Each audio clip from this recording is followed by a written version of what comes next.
I recognize the Honourable Leader of the Official Opposition. Thank you, Madam Speaker. For years, survivors have been clear. We need to restrict the use of non-disclosure agreements in sexual assault and harassment cases. These agreements protect perpetrators. Other provinces, states, institutions, and countries are moving forward while this government has stood still for 5 years and 4 justice ministers.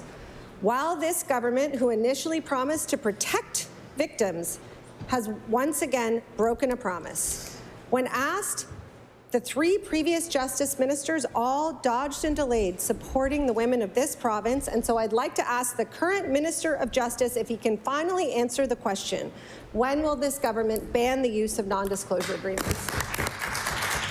I recognize the Honourable Attorney General and Minister of Justice.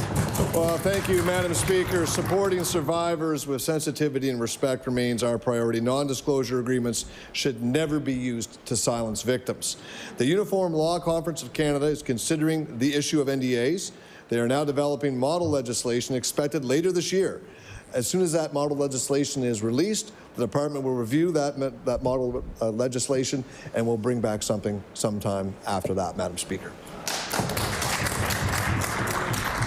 I recognize the Honourable Leader of the Official Opposition. Thank you, Madam Speaker. Years ago, 91% of members of the Canadian Bar Association said that we should do this.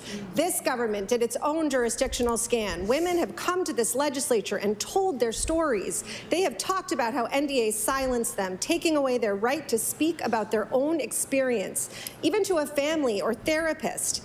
Wendy Carroll and Aaron Casey, who were both released from their NDAs this year, told their story again today on CBC Radio. The news is full of terrible men doing terrible things, and NDAs are the main tool used to keep victims silenced and abusers at large. More survivors are pushed into signing these agreements while this government delays. When will this government take these concerns seriously and act? I recognize the Honourable Attorney General and Minister of Justice. Thank you, Madam Speaker, and I want to thank the member for her question. We too take this very seriously. As I said, no victims should not be able to tell their story and be silenced because of NDAs. We continue to stay connected to national conversations on this issue, including discussions with other provinces. As dialogue around NDAs and victim protection continues to evolve, we will work with other provinces to bring back legislation so that we have consistency across this country when dealing with NDAs, Madam Speaker. Thank you.